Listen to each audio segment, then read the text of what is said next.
طيب بسم الله والحمد لله والصلاة والسلام على رسول الله وعلى آله وصحبه ومن والاه أما بعد. On commence aujourd'hui le cours 78 dans l'explication du livre Manzumatul al-Adab al-Shar'iyya du Cheikh al-Mardawi rahimahullah ta'ala avec les commentaires du Cheikh Salih al-Fawzan hafidhahullah ta'ala. Et on est arrivé au chapitre, on a dit au dernier cours, c'est un nouveau chapitre qu'on commence. Et dedans, on parlait des punitions ou des choses qui sont reliées au crime du meurtre et les conséquences de cela, ainsi que de la repentance à Allah Azza wa Jal.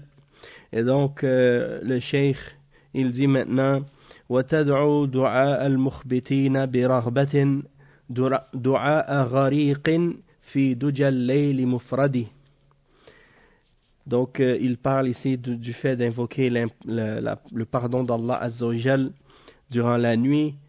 Un dua sincère, hein, et une dévotion profonde, semblable à l'invocation de la personne qui est en train de se noyer dans la nuit, en train de se noyer dans l'eau pendant la nuit. Ou bien qui est en train de se noyer. Alors quand la personne est en train de se noyer, elle voit la mort, hein? Donc elle sent la mort proche. Alors elle invoque Allah Azza wa Jal et l'implore et lui demande son aide. Et donc le cheikh il fait cet exemple, il mentionne cet exemple-là pour mentionner de quelle manière la personne doit invoquer Allah Azza wa Jal lorsqu'elle est dans cette situation, lorsqu'elle est en train de demander pardon à Allah Azza wa Jal pour ses péchés, eh bien ça doit être de cette manière. Et Cheikh Al-Fawzan, il dit à ce sujet-là, il dit تقوم من الليل وتدعو الله صادقا بحضور قلب وإنابة إلى الله عز وجل والله يقبل التوبة ممن تاب صادقا أما التوبة التي باللسان ولا يغير شيئا من عمله ولا من واقعه فلا تنفع التوبة باللسان فقط وهو مقيم على الذنوب والمعاصي ولا يتغير ولا تنفع توبة اللسان التوبة لها 3 شروط لا بد من توفرها. الشرط الأول أن يقلع عن الذنب يعني يترك الذنب، أما أنه يتوب وهو باق على الذنب فهذا كذاب. والثاني، الشرط الثاني أن يعزم أن لا يعود إليها، فلا تكون توبته توبة مؤقتة يقول إلى وقت كذا إذا طلع رمضان إذا انتهى الحج سأرجع إلى حالة الأولى. هذا لا يقبل الله توبته لأنه يعلم أنه سيعود إلى الذنوب فهو لم يتب. والشرط الثالث أن يندم على ما فات، يكون عنده ندامة فلا ينسى الذنب الذي فات بل يتحسر على ذلك ويحدث التوبة والاستغفار. وإذا كانت المعصية بينه وبين الناس بالظلم فإنه لا بد من الشرط الرابع وهو أن يرد المظالم إلى أصحابها ويطلب منهم المسامحة. فالتوبة ما هي مجرد لفظ يقال باللسان، والاستغفار ما هو بلفظ يقال باللسان فقط، لا بد من هذه الشروط. نعم. Donc le cheikh il explique que lorsque tu te lèves la nuit, tu invoques Allah Azza wa Jal avec sincérité et la présence du cœur, et tu reviens donc repentant à Allah Azza wa Jal. Et à ce moment-là, Allah Azza wa Jal va accepter ta repentance. Il acceptera la repentance de celui qui s'est repenti avec sincérité. Tandis que la repentance qui est uniquement faite avec la langue, eh bien, si rien de ces actions ne change, alors, s'il n'y a rien de la réalité de cette personne ou de ses actions qui changent, lorsqu'il se repent, eh bien, à ce moment-là, ça veut dire que cette repentance, elle est seulement avec la langue, et cette repentance qui est uniquement avec la langue, eh bien, elle ne lui sera pas profitable du moment que la personne continue à rester sur les péchés et sur la désobéissance et qu'elle ne change pas. Donc ça ne sera pas utile pour elle ou profitable pour elle de se repentir avec sa langue seulement. Comme par exemple, si tu fais des péchés et tu dis astaghfirullah avec ta langue, mais dans ton cœur, tu n'as pas de remords ou tu penses encore à refaire le péché, eh bien à ce moment-là, ça c'est une repentance seulement avec la langue. Donc ça ne vaut rien. Ça ne compte pas.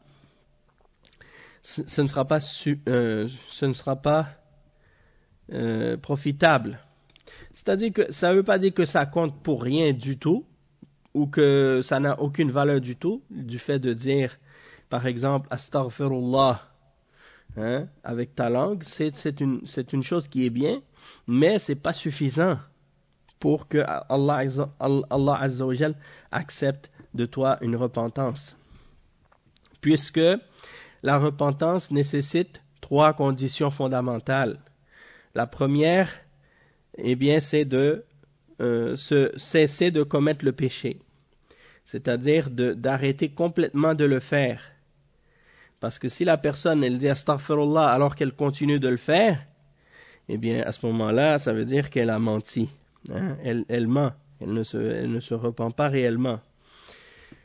Et il y a des ulama qui mentionnent avant cette condition-là, ils mentionnent une quatrième en premier, c'est-à-dire la sincérité dans leur repentance. C'est-à-dire, tu te repens à Allah uniquement pour Allah. Tu te repens pas à Allah Azza wa Jal parce que tu t'es fait attraper, par exemple, dans le péché, ou que on t'a pris la main dans le sac, comme on dit.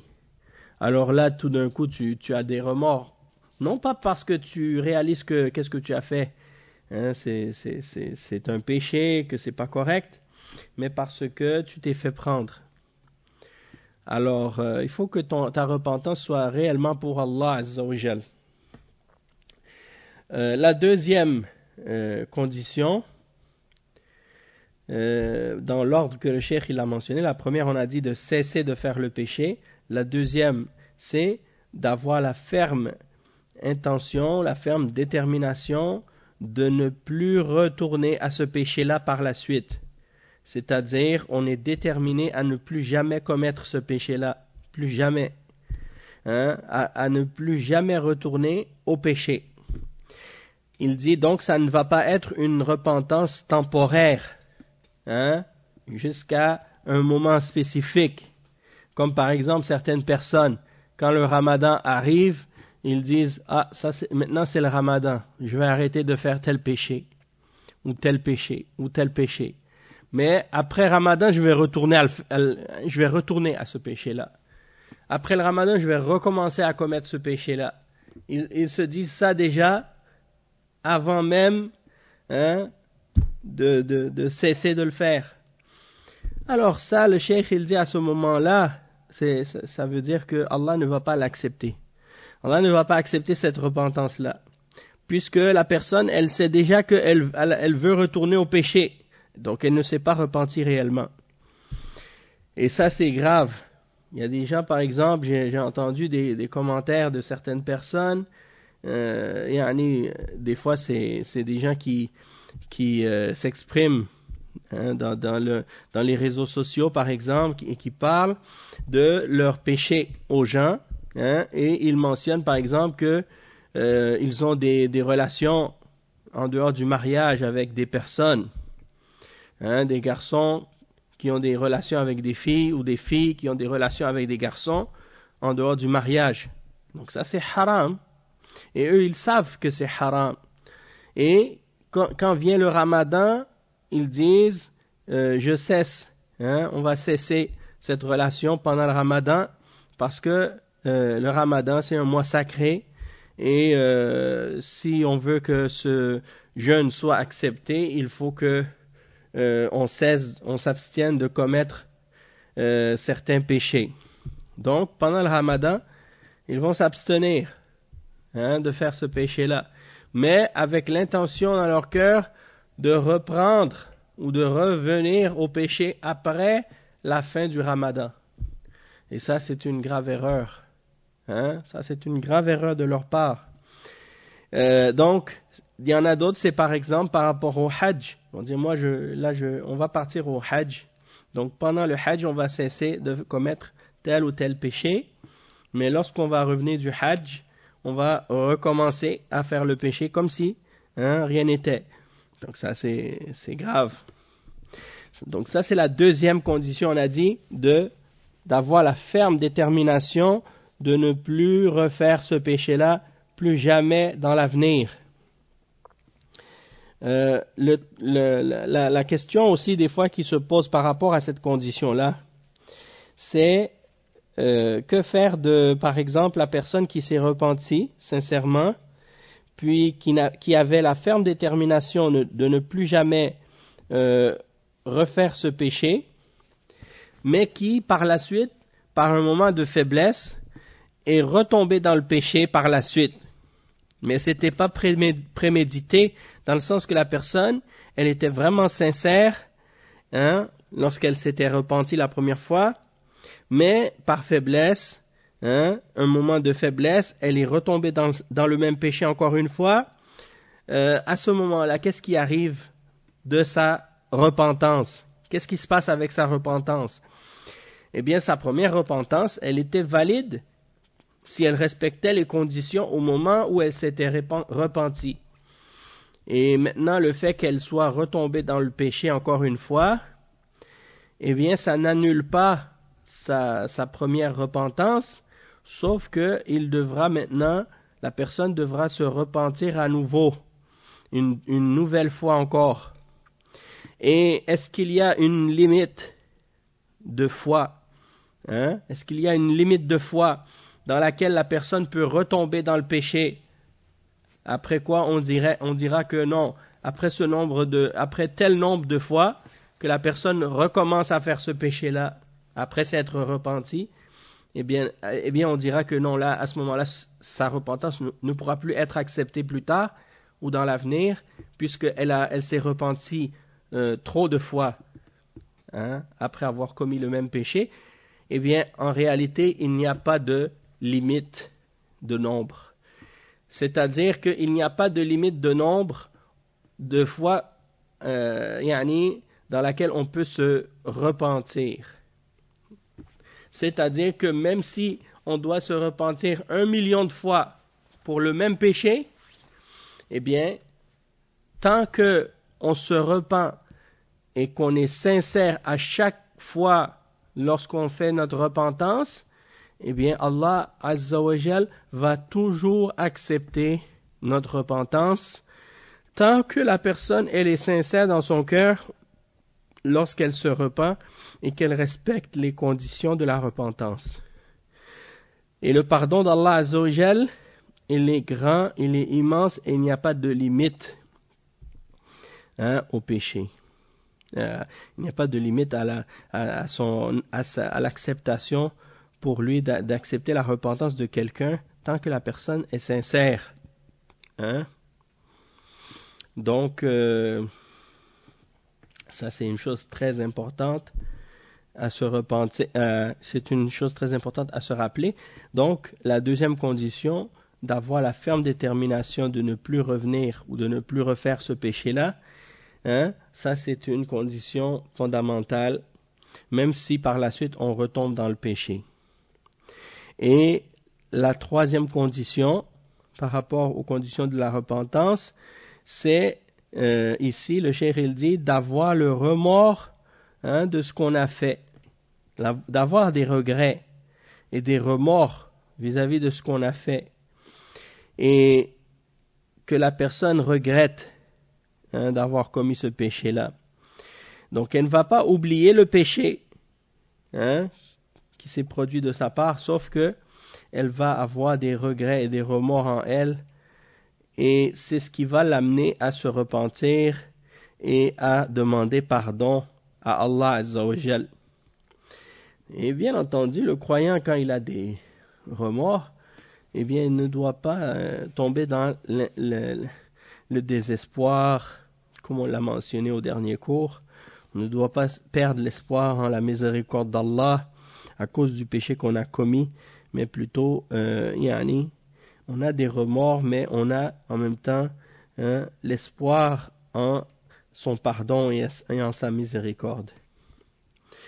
Ensuite, le cheikh il explique que si jamais quelqu'un a commis un péché qui touche à une autre personne, par exemple, elle a fait une injustice à quelqu'un, elle a volé ou elle a tué quelqu'un ou elle a fait quelque chose de mal qui touche d'autres personnes qu'elle-même, alors à ce moment-là, il y a une autre condition qui est supplémentaire, exigée, et que la personne doit respecter, c'est que la personne rende ce qu'elle a volé à ceux à qui elle l'a volé. Ou si elle a fait une injustice à quelqu'un, qu'elle corrige cette injustice qu'elle a fait envers cette personne et qu'elle leur demande pardon, qu'elle demande des excuses.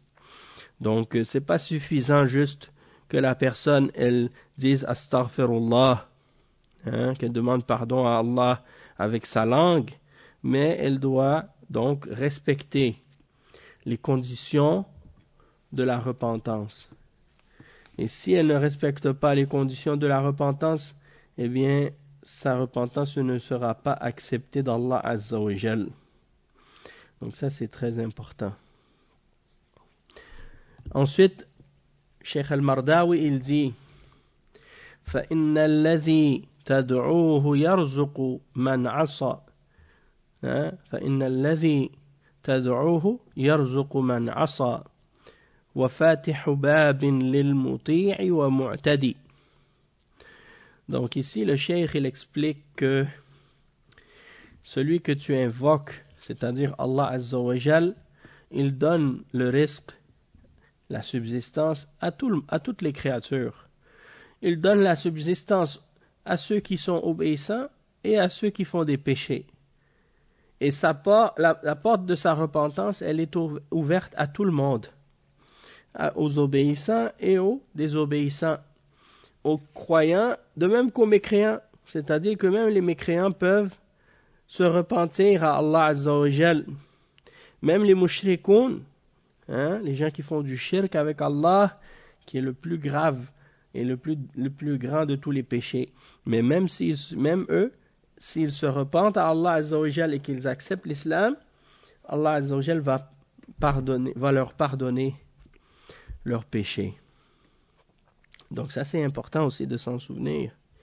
Il y en a tous les crimes que des hommes ont pu commettre sur la terre et toutes les injustices que des gens peuvent avoir commis sur la terre, que ce soit envers des individus ou envers des peuples, eh bien, de tous ces crimes-là, il n'y en a pas un seul qui est plus grave que le shirk qu'ils ont commis envers Allah Azza wa Jal.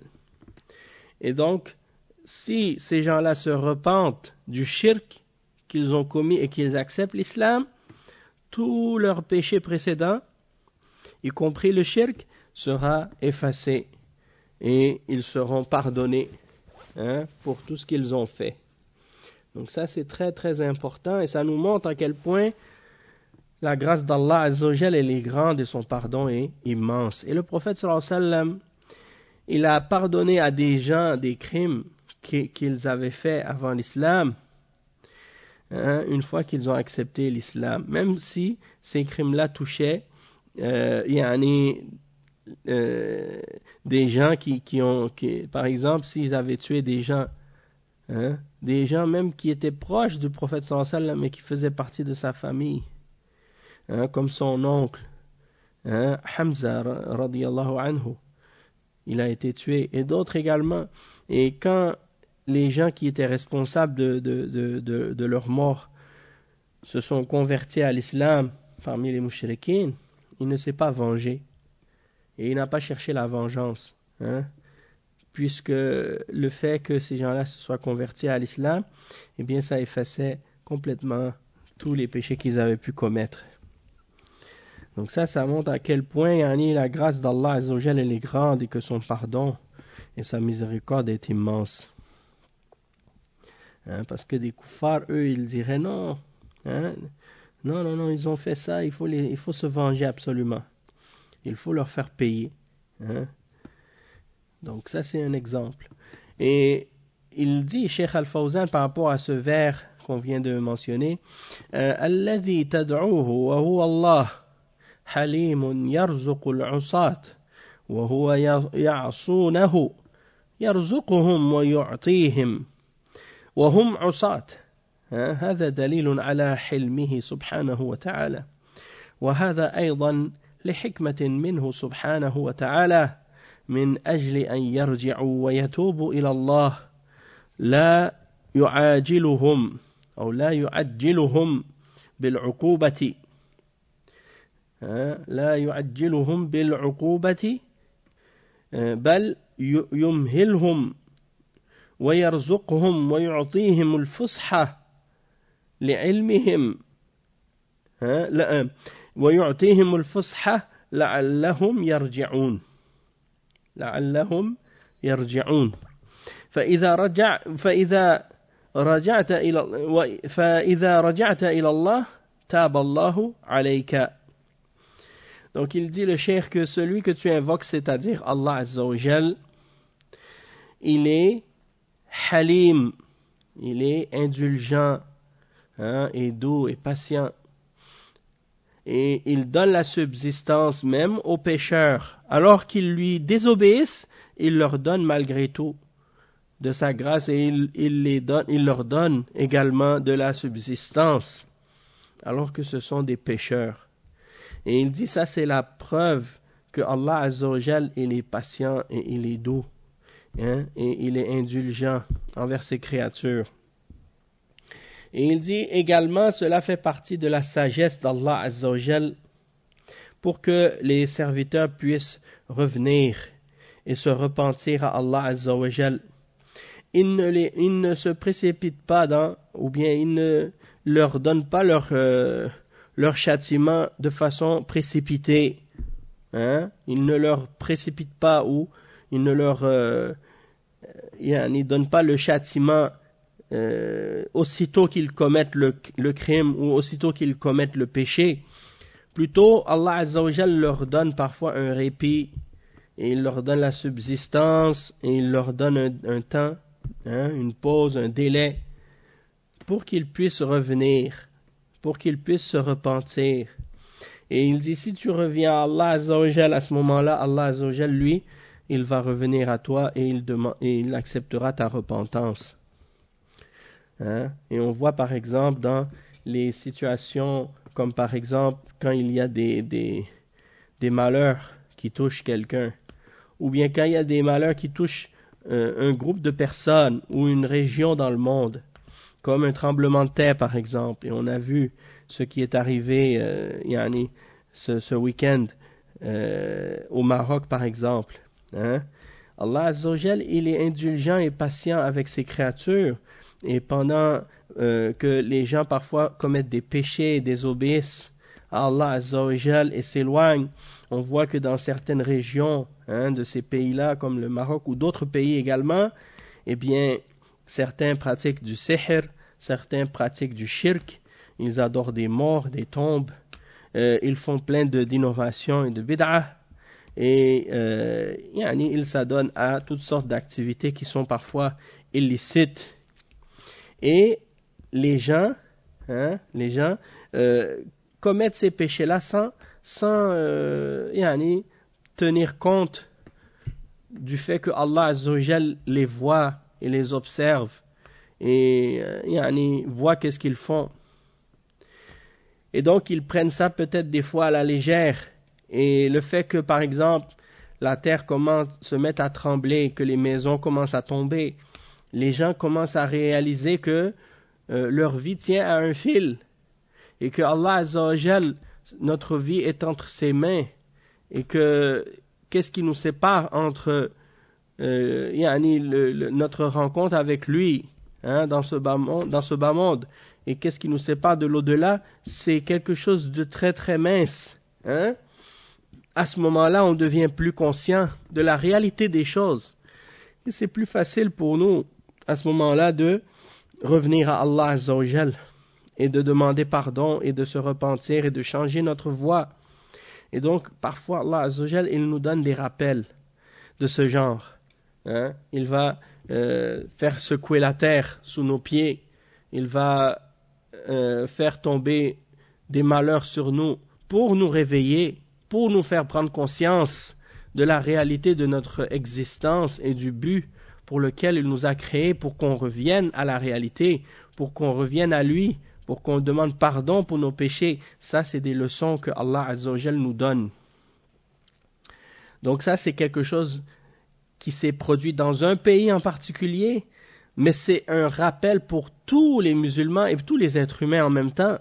Parce que ce qui est arrivé dans ce pays-là aujourd'hui, ou dans les jours qui viennent de passer, ça peut arriver à n'importe qui et n'importe où et n'importe quand.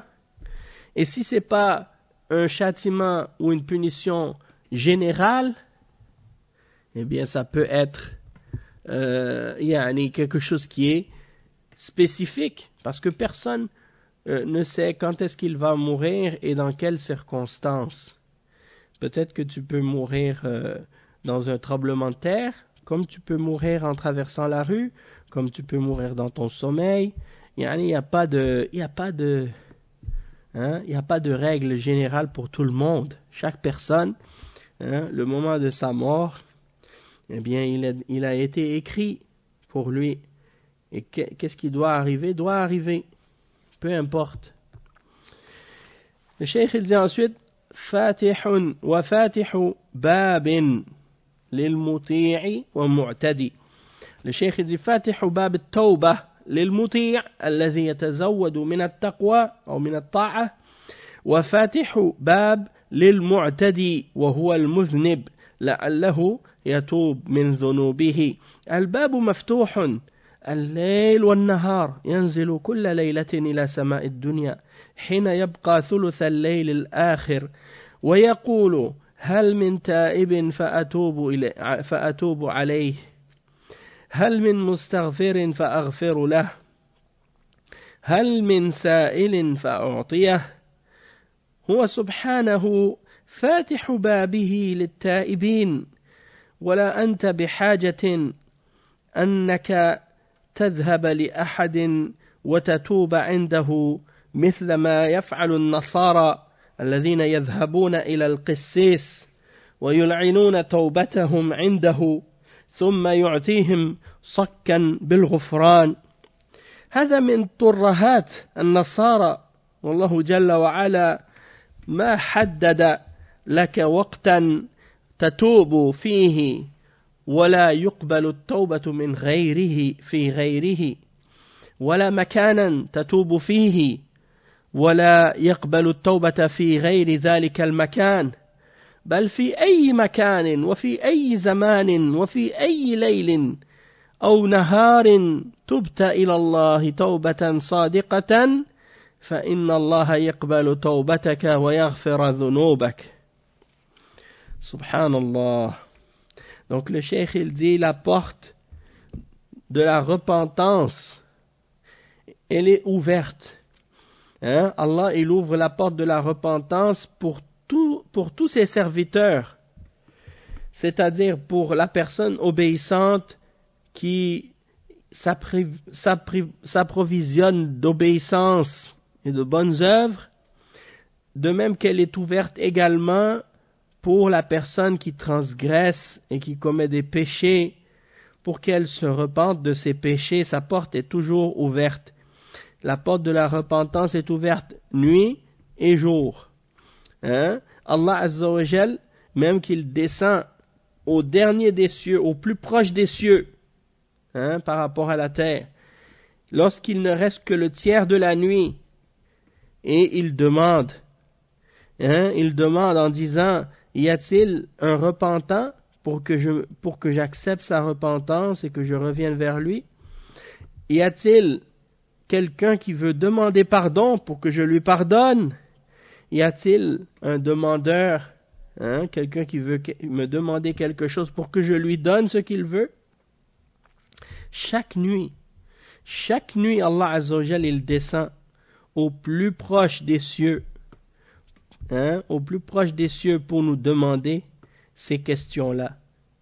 Alors que la plupart d'entre nous, on dort profondément à ce moment-là et on ne profite même pas de ces moments bénis et de cette occasion pour obtenir les grâces d'Allah Azza wa Jal.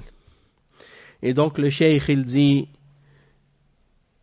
tu n'as pas besoin d'aller voir quelqu'un pour te repentir en islam, contrairement à ce que font les chrétiens qui doivent aller à la confesse, aller dans le confessionnal. Le confessionnat, c'est une boîte, c'est comme une petite boîte en bois, et il y a deux compartiments, un compartiment pour le prêtre et un compartiment pour la personne qui vient pour demander pardon.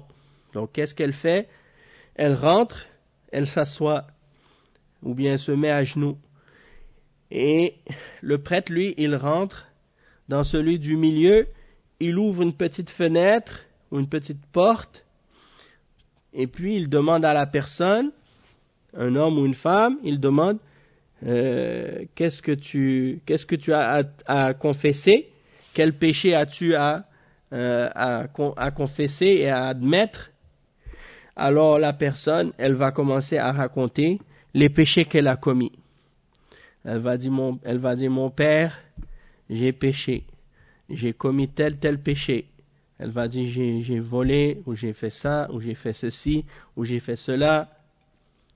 Alors le prêtre, il va lui dire, dans ce cas-là, tu dois faire telle chose, réciter tel nombre de prières, ou faire telle pénitence, et puis après ça, tu vas être pardonné, il va dire, va en paix, tu es pardonné. Donc ça, le cheikh, il dit, c'est parmi les faussetés du christianisme, et les égarements des chrétiens, puisqu'on sait très bien que personne ne peut pardonner les péchés excepté Allah Azza wa Jal. Et qu'un être humain qui commet des péchés, lui-même, ne peut pas pardonner les péchés des autres. Allahul Musta'an. Et tu n'as pas donc dans l'islam à mentionner tes péchés à quelqu'un. Et des fois, il y a des gens, malheureusement, ils ne comprennent pas bien la religion, alors ils appellent un cheikh, ou ils vont même voir parfois un cheikh en personne, et puis ils commencent à lui raconter, cheikh, j'ai fait tel péché, puis ils détaillent et ils décrivent leurs péchés. A'udhu billah. Ou il y en a d'autres parmi les musulmans ignorants aussi, ils vont commettre un péché, ils vont raconter ça à leurs femmes, ils vont raconter ça à des gens, j'ai fait tel péché. Non, si tu as commis un péché, repens-toi à Allah Azza wa Jal et cache ce péché entre toi et Allah et demande pardon uniquement à Allah. Ne va pas raconter tes péchés aux gens, ne va pas exposer tes péchés aux gens. Allah il t'a couvert. Allah il t'a couvert, alors ne va pas t'exposer toi-même. D'accord? Donc ça c'est très important. Et le cheikh il dit donc dans l'islam, si tu veux te repentir, tu n'as pas besoin d'aller demander pardon à quelqu'un parmi les hommes. Et il dit, il n'y a pas un temps dans lequel la repentance n'est pas acceptée. Il n'y a pas un endroit dans lequel ta repentance ne sera pas acceptée. Il n'y a pas une personne à qui tu dois retourner pour demander pardon, c'est-à-dire qui a le pouvoir de pardonner ou de faire en sorte que tes péchés soient effacés ou enlevés. Yani. Donc, à moins que quelqu'un, par exemple, comme on a mentionné tout à l'heure dans la 4e condition, si quelqu'un a fait un péché qui implique une injustice envers une autre personne, qu'elle lui demande des excuses pour être pardonné d'elle, oui, mais ça c'est uniquement parce qu'elle lui a fait une injustice. Mais sinon, Allah Azza wa Jal, s'il s'est repenti à Allah, Allah va lui pardonner. Hein? Comme les ulama ont expliqué que lorsque quelqu'un commet un péché, hein, eh bien, si c'est un péché qui concerne une autre personne, une troisième personne, c'est-à-dire elle a fait un péché entre elle-même puis elle a fait du tort à une autre, alors à ce moment-là, elle doit, dans ce péché-là, se repentir vis-à-vis d'Allah. Ça c'est parce que Allah Azza wa Jal, il a son droit et toi tu lui as désobéi, donc tu dois chercher pardon de lui. Puis ensuite, tu dois demander des excuses à la personne à qui tu as fait du tort. Et si lui, si la personne elle ne t'a pas excusé, eh bien à ce moment-là, tu auras des comptes à rendre à cette personne au jour de la résurrection. Donc ça, c'est très important. Et le cheikh explique ensuite que en islam, peu importe où, peu importe quand, si tu te repens à Allah, que ce soit le jour ou la nuit, ou n'importe où sur la terre, même si tu es dans le fond de la terre, ou bien dans les airs en avion, ou bien au milieu de la mer, ou bien sur une montagne, ou bien dans une grotte, peu importe où tu es. Si tu demandes pardon à Allah Azza wa Jal, Allah va te pardonner. Si tu te repens à Allah, Allah va accepter ta repentance du moment que tu respectes les conditions. Le jour ou la nuit, ça n'a pas d'importance. Donc le cheikh il dit ensuite, ولكنما صدق الرجا مفاتح الخزائن فادعوا وابتغ الفصل واجهدي. Donc ça c'est le vers suivant et Cheikh Al-Fawzan il explique en disant ولكنما, donc il dit الدعاء هو مفتاح خزائن الله جل وعلا فإذا أردت فتح خزائن الله فأكثر من الدعاء ولكنما صدق الرجاء أي ادعو الله مع الرجاء وأنت موقن بالإجابة فلا تدعو وتقول الله والله ما أدري الله يقبل مني أو لا يقبل. لا بد أن تجزم أن الله يقبل التوبة ويقبل الدعاء. أما إذا كنت مترددا فإن الله لا يقبل منك كما في الحديث لا يقبل أحدكم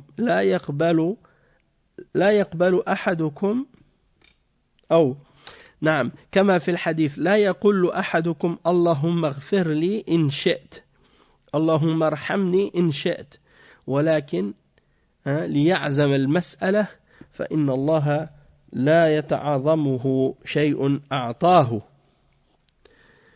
Donc le cheikh explique que l'invocation c'est la clé des trésors d'Allah Azza wa Jal. Donc si tu veux ouvrir les trésors d'Allah Azza wa Jal, eh bien fais beaucoup d'invocations. Fais beaucoup d'invocations.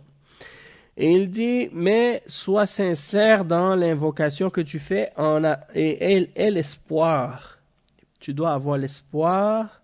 Lorsque tu fais l'invocation, tu l'invoques Allah avec l'espérance en même temps. C'est-à-dire que tu dois invoquer Allah Azza wa Jal avec l'espoir qu'il va te répondre. Et donc tu dois être certain de sa réponse et que tu seras exaucé. Tu dois avoir la conviction que Allah Azza wa Jal va t'exaucer. Et tu ne dois pas invoquer Allah Azza wa Jal en te disant à toi-même, par Allah, je ne sais pas si Allah va accepter de moi ou non. hein, ou je ne sais pas si Allah va me répondre ou s'il ne va pas me répondre. Il dit, il faut que tu sois ferme et que tu sois déterminé et convaincu, hein, que Allah Azza wa Jal va accepter ta repentance, va accepter ton dua. Mais si tu es hésitant, quand tu invoques Allah Azza wa Jal, il ne va pas accepter ton invocation. Et c'est pourquoi le prophète sallallahu alayhi wa sallam, il dit dans le hadith qui est rapporté par Al-Bukhari, il dit, il dit que l'un d'entre vous ne dise pas lorsqu'il invoque Allah, « Oh Allah, pardonne-moi si tu veux. Oh Allah, fais-moi miséricorde si tu veux. » Plutôt, vous devez être ferme et déterminé dans votre invocation, car Allah Azza wa Jal, il n'y a rien qui est trop grand pour qu'il le donne.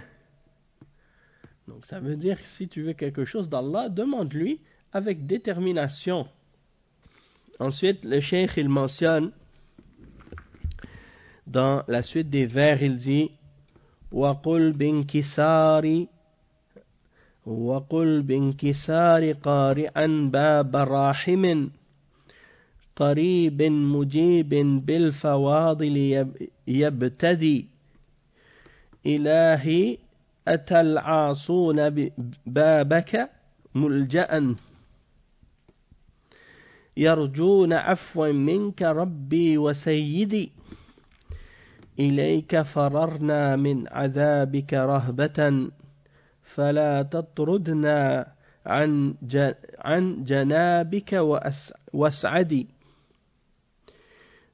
دعوناك للأمر الذي أنت ضامن إجابته يا غير مخلف وعده أو يا غير مخلف موعدي إليك مددنا بالرجاء كفنا فحاشاك من رد الفتى صافر اليد.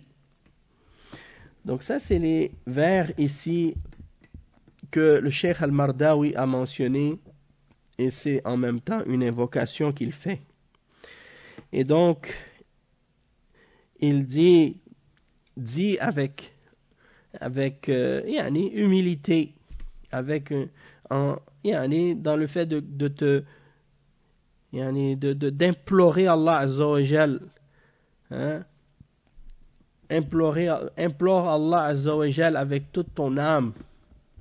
Il dit binkisar, c'est-à-dire que ton âme se brise de la tristesse d'avoir commis des péchés et de lui avoir désobéi. Donc tu viens vers lui en espérant de lui sa miséricorde, hein? Et donc tu frappes à sa porte en espérant sa miséricorde parce qu'il est miséricordieux, il est proche et il exauce, hein, les invocations. Et il donne de ses grâces, hein? Et donc il dit, les pécheurs sont venus à ta porte demandant refuge, ils espèrent ton pardon, hein? Ils espèrent de toi un pardon, ô mon Seigneur, ô mon Maître. C'est vers toi que nous fuyons de ton châtiment par crainte, alors ne nous chasse pas, hein, de ton côté. Et il dit, nous t'invoquons pour la chose que tu nous as garantie et pour laquelle tu vas nous exaucer sans manquer à ta promesse, parce que tu ne manques pas à ta promesse. Et c'est à toi que nous demandons ton support avec l'espoir, et nous tournons nos mains, hein, vers toi. Alors ne les rends pas ou ne les retourne pas vides, hein? Ne retourne pas l'invocation de celui qui t'invoque, hein, vide. Ne retourne pas leurs mains vides. Et le cheikh, il explique ces paroles-là. Il dit كذلك من آداب الدعاء أن تستكين إلى الله وتفتقر إلى الله وتظهر الفقر والفاقة وتتوسل إليه بأسمائه وصفاته وتتوسل إليه بأعمالك الصالحة وتتوسل إليه بفقرك وحاجتك فهذه كلها أسباب للإجابة وأنت أمرتنا بالدعاء ووعدتنا بالإجابة فأنت لا تخلف وعدك فتدعو إلى الله بهذا فتدعو إلى الله بهذا وتتوسل إلى الله تقول يا رب أنت ضمنت لمن دعاك أن تستجيب له وأنت لا تخلف وعدك تتوسل إلى الله بهذا. Donc ici le cheikh il explique premièrement, il dit parmi les manières et les étiquettes à adopter lorsqu'on invoque Allah Azza wa Jal, eh bien c'est de lui montrer notre faiblesse, notre besoin, notre pauvreté, notre indigence vis-à-vis de lui et de l'invoquer en mentionnant ses noms et en demandant par ses attributs et ses noms et en demandant également à Allah Azza wa Jal de nous faire miséricorde, de nous faire grâce en demandant par les bonnes œuvres qu'on a accomplies et également en demandant à Allah Azza wa Jal par notre besoin et notre faiblesse. Tout ça sont des causes qui font que on peut être exaucé par Allah Azza wa Jal. Et il dit ensuite, donc, tu dis à Allah Azza wa Jal, oh mon Seigneur, tu as garanti à celui qui va t'invoquer que tu vas l'exaucer et tu ne manques pas à ta promesse. Donc tu demandes à Allah Azza wa Jal en mentionnant cela, et ça fait partie des exemples de tawassul, que tu demandes à Allah Azza wa Jal en mentionnant de sa promesse, de ses attributs, de ses noms. Et ça, c'est des choses qui garantissent que tu seras exaucé par la permission d'Allah Azza wa Jal.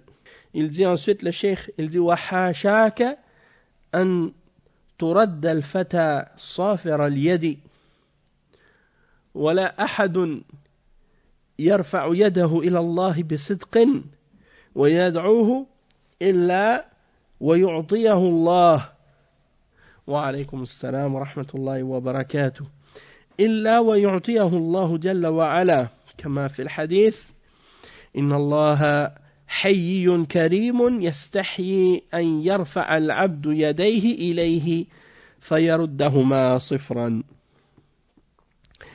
Donc le cheikh il explique que il dit Allah Azza wa Jal ne nous laisse pas ne laisse pas la personne ou quelqu'un t'invoquer et que tu le laisses, tu lui laisses les mains vides.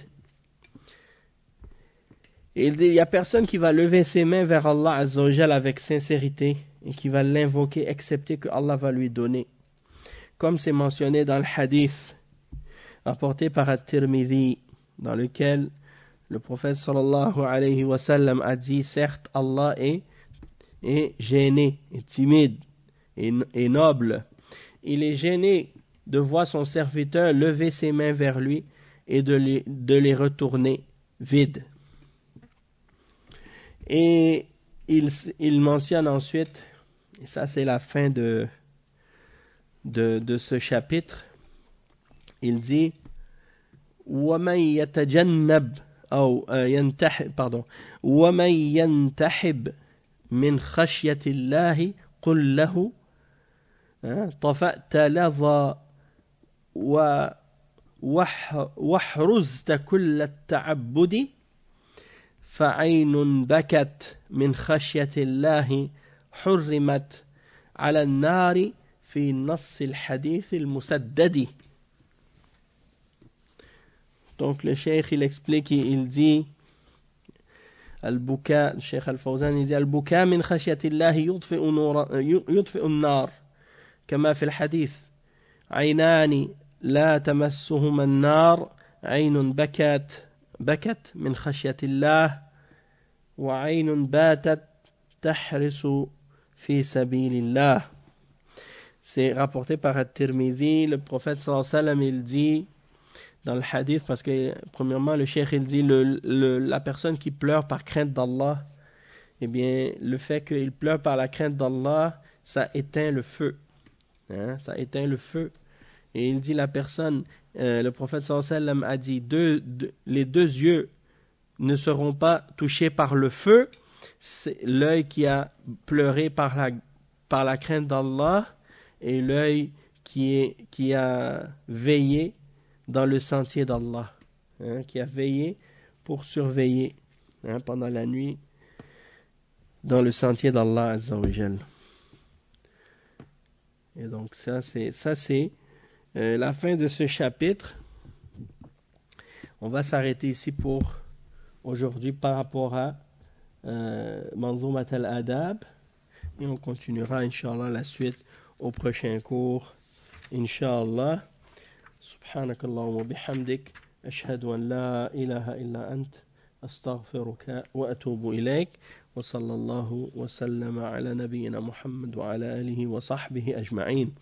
Le prochain chapitre, ça va être الصلاة وما يتعلق بها ومن جحدها أو جحد ركنا من أركان الإسلام أو جحد ربوبية الله تعالى أو استهزأ به أو ادعى النبوة يعني فقد كفر. يعني on va voir de toute façon les détails là-dessus. Cheikh il dit la salat et ce qui est relié à ça, et que celui qui la renie ou qui renie un de ses piliers